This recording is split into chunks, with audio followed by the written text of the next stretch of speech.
Donc on fait 2 grands trous de 20 mètres, un peu plus de 20 mètres de diamètre parce que la fondation elle-même fait 20 mètres de diamètre. Et dans ce cas-ci, on a mis des inclusions, donc c'est comme des pieux mais plus légers. Donc on fait des grands trous dans le sol pour remplir de béton, pour stabiliser le sol en dessous. Il y a ça à cette éolienne-ci et à l'autre. Et alors ensuite, on met une couche de béton de propreté et puis on commence à couler le béton. Et donc c'est un cylindre et puis un cône.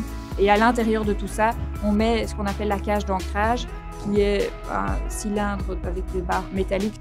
Donc la cage d'ancrage est dans le massif de la fondation et c'est là-dessus que l'éolienne vient se placer après.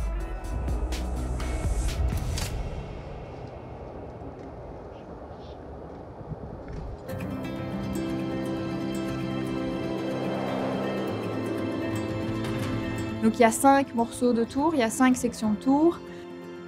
Et puis en haut, il y a le rotor. Et à l'intérieur du rotor, il y a le moteur. Et devant, il y a un capuchon sur lequel on met les 3 pales.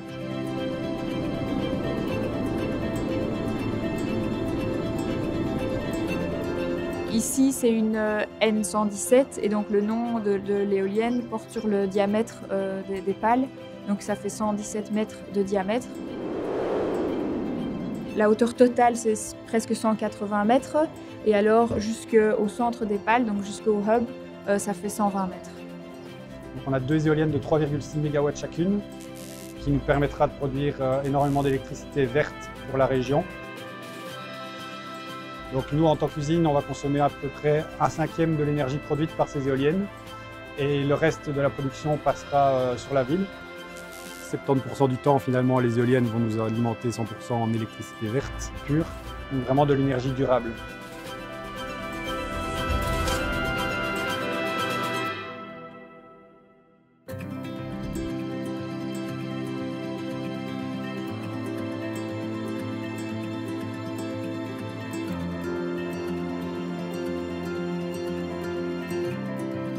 Donc au niveau de l'utilisation de l'électricité par Unilin, l'électricité des éoliennes est acheminée jusqu'à la cabine, donc l'électricité va jusqu'à la cabine.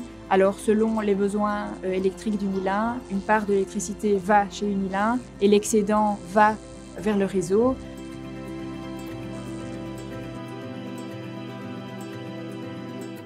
Ben, c'est toujours une aventure, hein. Donc à chaque fois, c'est assez unique. Il y a toujours des contrariétés, des délais, des choses qui se passent bien, pas bien. Heureusement, humainement, ça s'est bien passé. Et donc, on est passé au-dessus et on est arrivé à un résultat très positif. Le rôle d'Unilin, finalement, dans le montage des éoliennes, c'est rendre les choses possibles. Engie est ici un petit peu sur un site qu'il ne connaît pas, c'est pas chez eux, donc il n'a pas les nécessités pour faire le montage. Et donc, notre rôle, c'est de rendre tout ça possible en continuant à travailler normalement.